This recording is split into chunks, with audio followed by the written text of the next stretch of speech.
Hello everyone and welcome to the latest episode of SUGTalks. I'm Craig Dale, your host, and together with our special guest, we'll take a deep dive into the topics, challenges and opportunities facing SAP users today. Please make sure you do hit that subscribe button so you never miss any of our future episodes. I'm delighted to be joined today by our two Women in SAP community leads, Emma Chambers, Head of Apps and Platform at Cala and also UKISUG Director, and Fiona Warburg, Solution Architecture Practice Manager at Cooperative Group. So welcome, ladies. Thank you. Hello. Thank you. Good to be here. Lovely to have you on again. And of course, we'll be talking about the Women in SAP community and getting some updates from you on that. And just before we get into that, I'd just like to ask you, if you had to give a TED talk on something completely unrelated to your job, what would it be about? Oh, while you think about that, I think I'd go for sport, especially cricket, because it's close to my heart, and the positive effects on mental health for the amateur, not the professional, the amateur, mainly because it was great stress relief for me the weekends before I retired. But I think it does have a real positive effect on mental health and playing team sports, etc. So, Emma. Yeah, I'm going to feel like I've copied you now because I just had a thought before you said that I'm a great advocate for yoga, and I think I'd talk about the benefits of yoga. So I try to practice it regularly, and I think it's not just good for your physical well-being, but a bit to your point, Craig, the mental well-being, because it's quite a meditative practice. It does allow you to kind of switch off from the day-to-day and really focus on what you're doing, partly because when you're trying to get into a complicated pose, if you think about anything else, you're likely to fall flat on your face. So I think it's a really, really good practice for both mind and body and breathing. And one of the things we get taught when you do yoga is that most of us have not been breathing properly for most of our lives, and there's an awful lot you can do to sort of maintain your sort of well-being and control your your psyche and your temperament just through breathing and through relaxation techniques. So that would be mine. Thank you very much. Interesting. Fiona? Mine, holidays. It's one of my sort of joys of life, but I think for me it's about other cultures. You get to see how other people approach life in general, and definitely get to see how different people live day to day. And the other thing is, it always reminds me of why I come to work. It gives me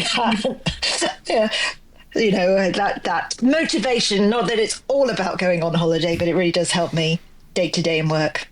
I always remember, I think, I don't know whether it was a quote or it was just something somebody said, and a conversation I was having with my son about it. Always have a holiday booked. So Absolutely. When you come back from one, you've got another one to look forward to. Good perhaps, perhaps what we can do then, because I always remember we went to Corfu once, and I did find they had a cricket field in the middle of the centre of Corfu. So perhaps, you could write a blog around that while I get involved in the cricket, while Emma's doing yoga on the side and getting everybody to breathe properly. That sounds like a great collab. Okay, moving swiftly on. We last spoke on the podcast around this time last year, and since then, please could you provide an update on what some of the key developments in our Women in SAP community have been? Yeah, happy to go first on that. We're growing the community all the time, and Fiona and I think, we're always so pleased to see the engagement that we get from partners, members, from SAP themselves. Everybody is sort of very, very keen to be involved in this burgeoning movement, and I think it is a movement that, when you look at what's happening around the world, we know, now is not the time to sort of take your foot off the pedal. So we need to keep building momentum. So we're really pleased to see the numbers grow. And we've diversified the events quite a lot this year. So it's a much more ambitious programme of events than last year. And one of the things we're really looking to do, and we've started doing with the events that we've got in this month, and one of the reasons why I think we're talking now, Craig, as well, is this is March, and this is the month that is Women's History Month, and we celebrate International Women's Day on the 8th. So one of the things that we try to do with that series of events we've got in March is to offer different size and scale and location. So rather than it all being about the flagship event once a year, we're trying to get into different regions. So we've got an event in Manchester, we've got an event in London, we've got a different size events, like a small executive connector rather than just like the big, sort of symposium style events. And we're looking to do more of those through the year. We've got a lot of partners that are very willing to work with us, and we think we can offer quite a lot of different sort of focused workshops and different scales and different venues that we can reach then a wider audience and allow much better participation across the country, and a plan to go to Ireland in the autumn and do an event over there for our Irish cohort as well.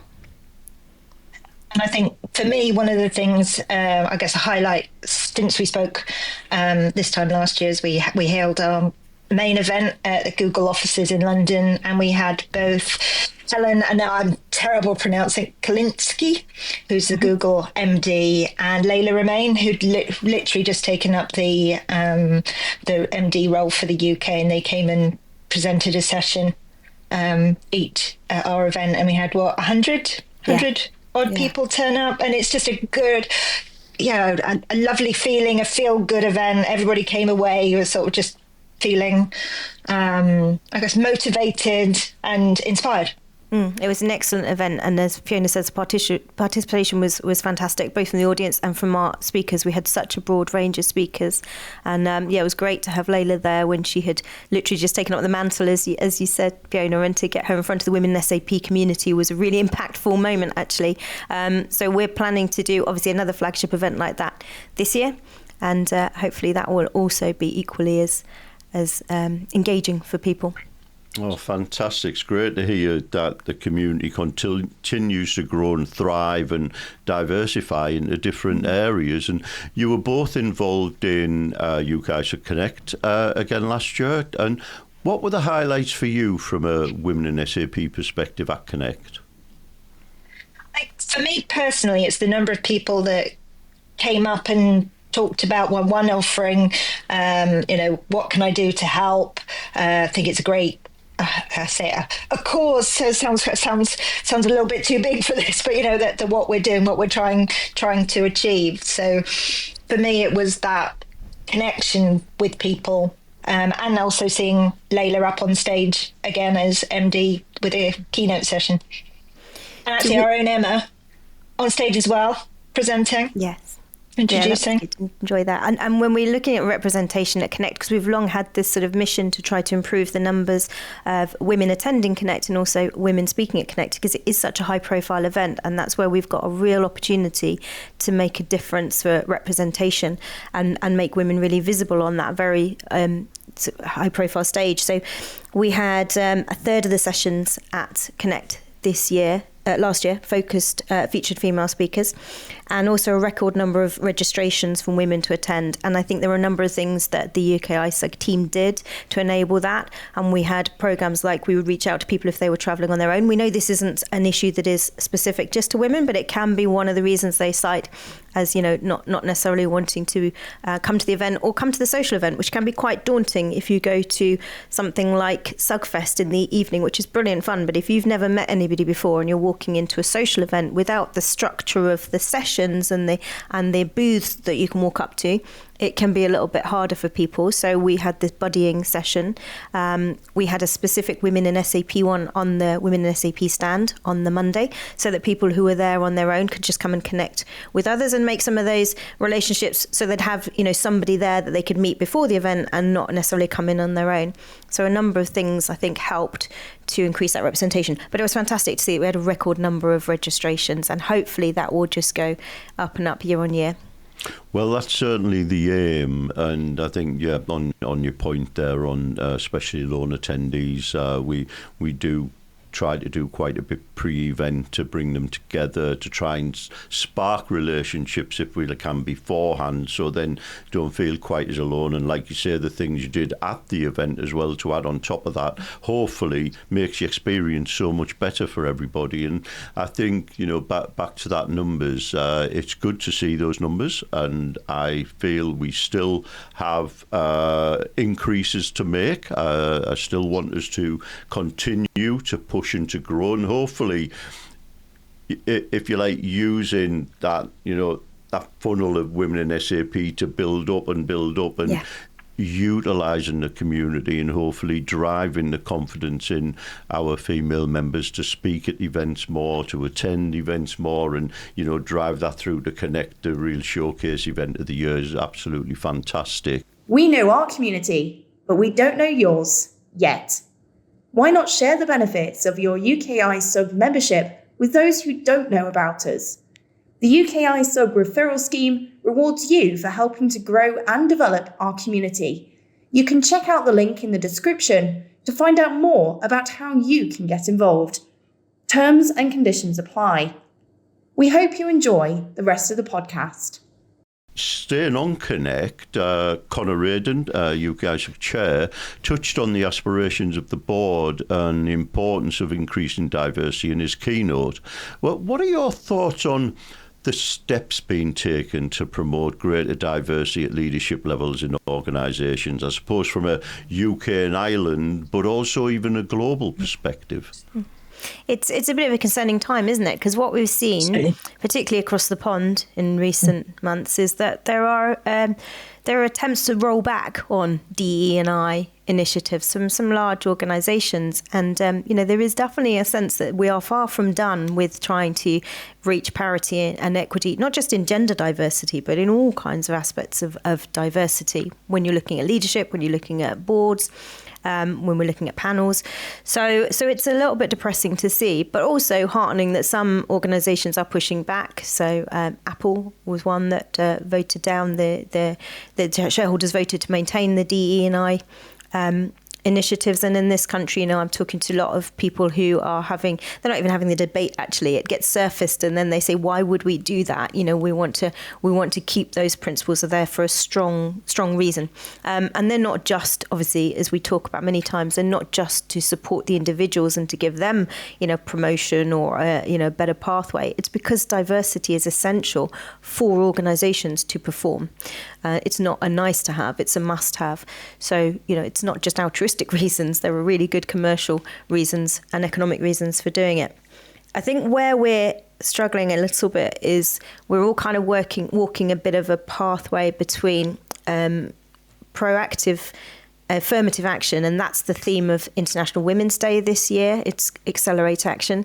And sort of what can look like discriminatory practices, are you excluding others by focusing on trying to target a particular demographic. And this is why I think it's really encouraging to see what we are doing with the board. As you know, I sit on the board and it is very male dominated at the moment. And we know that we need to redress a general sort of diversity balance of the board. And there are lots of other elements that we could include as well.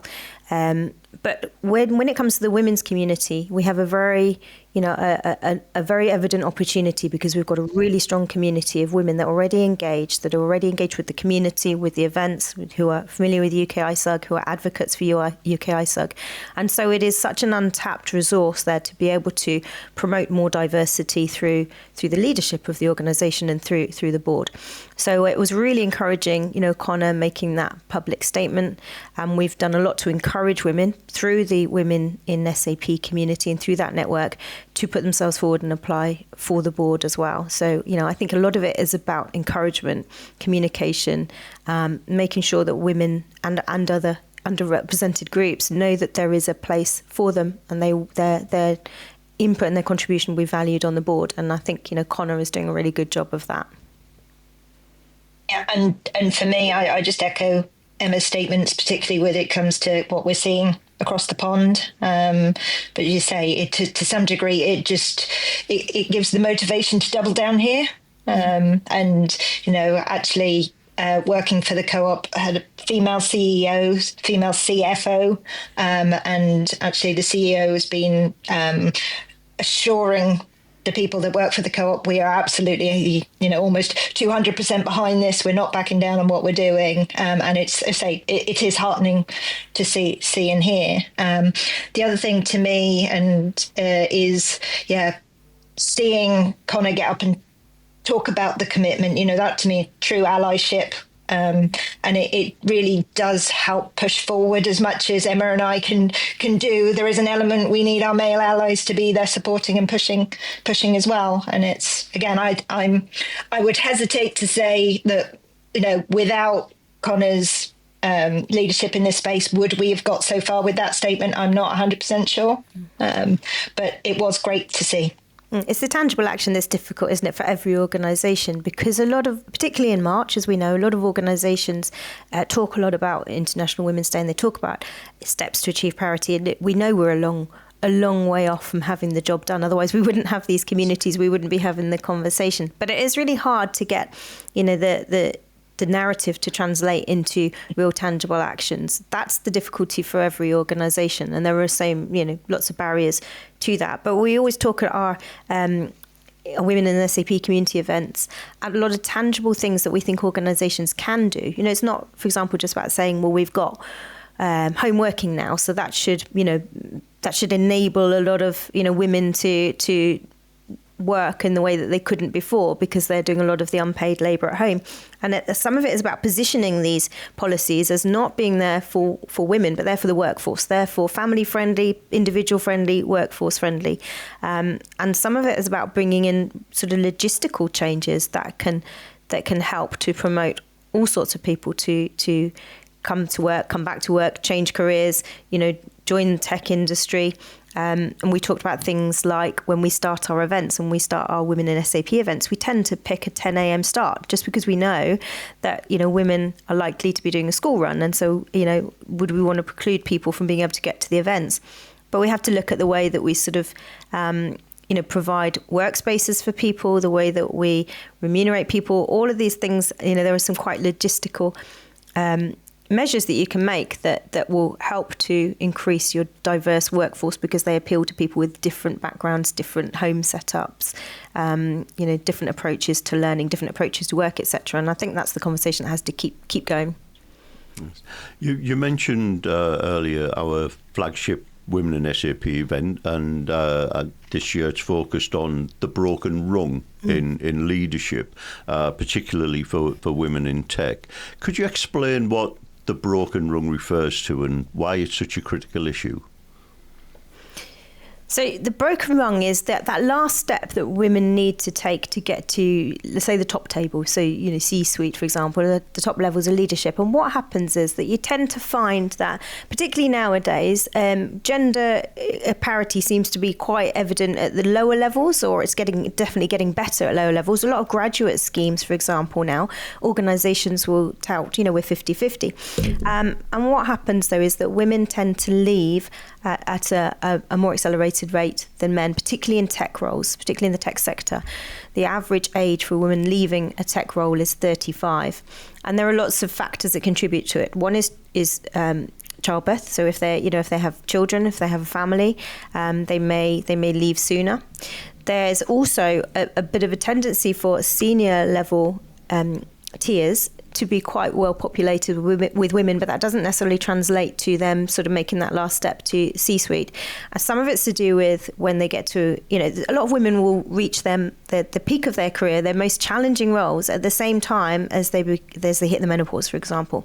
And if there is support isn't in place and the understanding isn't in place for the quite, dramatic effect that menopause can have on women's lives, then they may just say, well, I'll leave. I'll leave at this point. I've done okay. I've got to senior leadership, so perhaps I'll leave. And so we can't just look at the next rung down from C-suite and say because there are lots of women there in waiting that they will necessarily make that last step on the ladder. And that's the broken rung.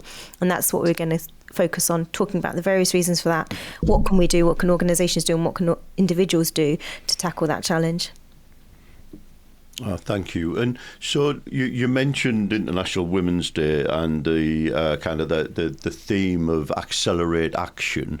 How does the broken rung element, I suppose, align with that, Fiona? Yeah, I mean, for me, it's the introduction, or not the introduction, it's the accelerating the programs like leadership programs that will take women from junior positions all the way through up to C-suite. Look at things like mentors. Well, actually, mentorship programs, being able to give the women people to talk to get advice from. Sponsors. So sponsors within the organisation that will be within a room that you're not in and mention your name for opportunities. So that to me is how the two align. We're really getting these sort of things embedded into an organisation so that it's giving women the best chance possible to be able to get progress in their careers.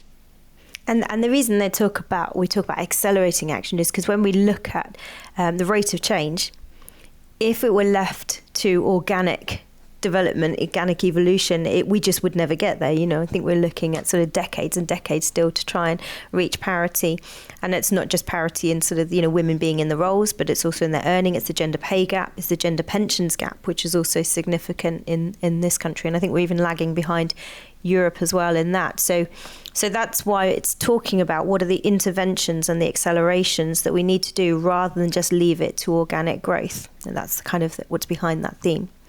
And as Fiona said, there's lots of practical things that we can do, yeah. And getting into schools as well, to start the pipeline from schools where traditionally still girls are not really well represented in STEM subjects, and women are not represented in the curriculum, which doesn't necessarily encourage girls to see that there's a career for them. So there's a lot of intervention required from every sort of rung, really. And I think that's what we're going to sort of look at and talk about in our flagship day as one of our topics. There'll be lots of other things we discuss as well. Thank you. And you mentioned earlier some of the other events that have been planned this year. So are there any other initiatives that you'd like to highlight for the women in SAP community for 2025? Yeah, well, I think one thing, I know I can't remember what we've mentioned already, but definitely our mentor sort of sessions. They're 1 hour small sessions which people can sign up for, and so monthly we'll have a different mentor where you can just turn up and listen to their stories, ask questions. So that's an ongoing for this year. We've got an afternoon tea coming up this month, so an executive afternoon tea where we're going to talk about topic we were just talking about then, accelerate action. What can we do? What can we as women take back into our organisations? But say smaller group. Emma? We're looking at building a negotiating skills workshop. So one of the things that women often say to us is they don't feel they've got the confidence and the negotiating skills, for example, to ask for a pay rise. And consistently we hear that, this is something that men feel a lot more comfortable doing than women. So that's one of the things that we want to look at doing. So these kind of focus workshops where we take a topic, take a particular barrier and see how we can, address that in a practical way. And I think the building your brand and elevating your brand workshop that we're doing next week with our partners Precisely is an example of that as well. So those are going to be some really exciting events, I think. And the other thing we're going to do this year is the allyship for male allyship for women session. So that will be a session that will be open to men only, so that they can come along and talk about. So men who want to be good allies for women often struggle with, how do I do this in a legitimate way? How do I not look like I'm just, being a male savior and stepping in and making things worse by, talking for this woman? And it can be quite difficult for them to negotiate. How do I do this in a way where I'm amplifying someone else's voice and giving them space to speak rather than just sort of stepping in and being another person that's sort of taking control? So that's a workshop that we're going to run later in the year, and we hope that we can get lots of our male companions to come to that, our colleagues to come to that. And actually, with the Women in SAP flagship event, we really would like to see more men at that. I think sometimes men think, well, I don't want to go and take a space away from a woman. This isn't an event for me, it's for the women. But we do need, as Fiona said earlier, we really need to connect and engage with our allies. This isn't, these issues aren't women's issues to solve, they're society's issues to solve. And also, we're not going to do them on our own. There's no way. So, we really want to sort of get the engagement of our male colleagues in the community as well. So we would encourage, men to think about, is this an event that I'd like to come to, learn a bit more, and see how I could also support the cause and see how I could be a good ally in this process as well. Thank you. And you were both speaking recently at the SAP Business Women's Network. Are you looking to collaborate more in the future? Absolutely. Yeah, the more, I think, again, it's a bit of a movement, isn't it? The more people we can get all heading in the same direction, I think it just amplifies what we're doing. But there is an element of we can learn from them, what sort of topics they're covering, how are they approaching some of their events, and it just grows that community. Yeah, along with some key customers in Ireland, I think we're going to collaborate quite closely with SAP to get an event in the autumn and bring our members that are over in that community, so they don't have to travel over to the usual locations, come over to London or Birmingham. It'd be nice to do one, and I think we'll do that in Dublin. So we're going to get a lot of help, I think, from SAP in setting that up, and they're very, very keen to work on providing also female speakers from SAP, because SAP talk a lot at our events, and this is another area where we can really tap into the talented women that they have in their organisation, and get them to our events and get them speaking. So it helps to increase representation and put role models on the stage. So a lot of our organisations are really, really keen to work with us on this. So it's a movement that's got a lot of momentum behind it. Thank you. So on that point you were making earlier about involvement, somebody, I think you mentioned people coming up asking, what can I do to help? You wanting more men to be involved. So if somebody is interested in getting involved, whether it's a mentor, mentee, ally, or simply just to participate, what's the best way for them to engage in the community? I think there's multiple ways. Is just come up to me and Emma, contactable either via LinkedIn or via the user group. So just contact one of the members of staff of the user group and they'll put us through. So it's just really come up and ask us.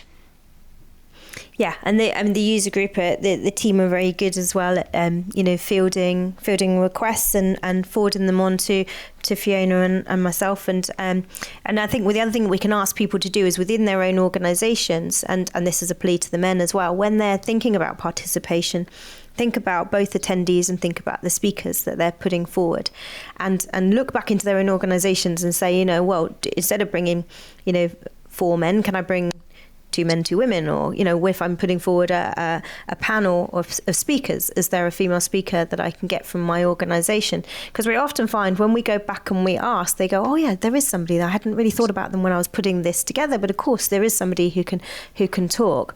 It's just, I think they get into habits of the same people perhaps presenting. So this is suppliers and customers. We'd really ask them to do that assessment as well of their own participation, and can they bring more women with them and bring more women to events and put them forward for speakers. Yeah, it's certainly a push from the team to drive that through partners, SAP and members overall. So that's fantastic. So as we come towards a close now, are there any final thoughts that you'd like to leave our listeners with for anything for the rest of the year or anything around women in SAP? I think, and this comes from where you mentioned we were at a session yesterday, and somebody asked a question around, what is it positive? Come on, what positive stuff is happening? Because there is a lot of negativity at the moment coming out of the United States, and actually, I think we have made progress. I mean, we absolutely have to keep moving forwards, and it is not helping at all what is happening in the United States, but. one of the things, and I'm not saying we're going back in this direction at all, but I was talking to my mum before I did the session yesterday, and she was telling me what it used to be like. Women used to have to give up their jobs if they were pregnant. My mum asked for a pay rise because she had an issue with male colleague being paid more. Basically, she was told you're paid less because you might get pregnant and leave. We are not in that space at all anymore. So, to me, I am positive that we have moved a long way. There's a lot more to do, and I'm really hoping we do not move backwards. But yeah, my positivity is we are not where we were. I think that's true. Sorry, that's quite amazing. That I've always been of the mind that you're paid for a job, not who you are, what you are, or whatever. It's the job that attracts a salary. That madness, Emma. Sorry. Yes. No, I was saying that's true on a global scale, and I think for our community specifically, I think this is a very exciting time to be working in ERP, and there's so many opportunities in the SAP community. You've still got a lot of people grappling with their big transformational changes, moving to next generation platforms.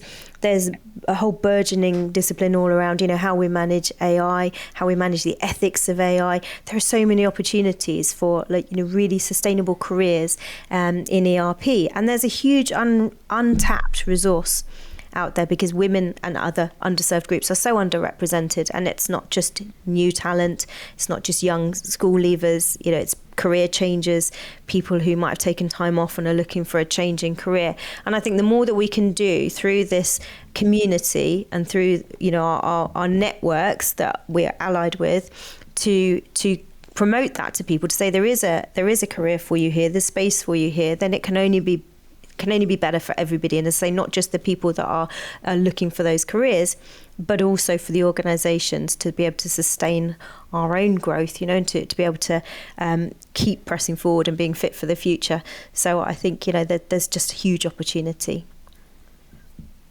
Emma, Fiona, thank you. Thank you very much for taking the time to talk to us today, and thank you for your time and really for your dedication in developing and growing our women in SAP community and fighting the good fight, as they say. So thank you both very much. Thank you. Thank you. And thank you for listening. We hope you enjoyed the conversation and found it valuable. Please make sure you do subscribe so you don't miss any of our future episodes. And until the next time, stay safe, stay well, and be happy.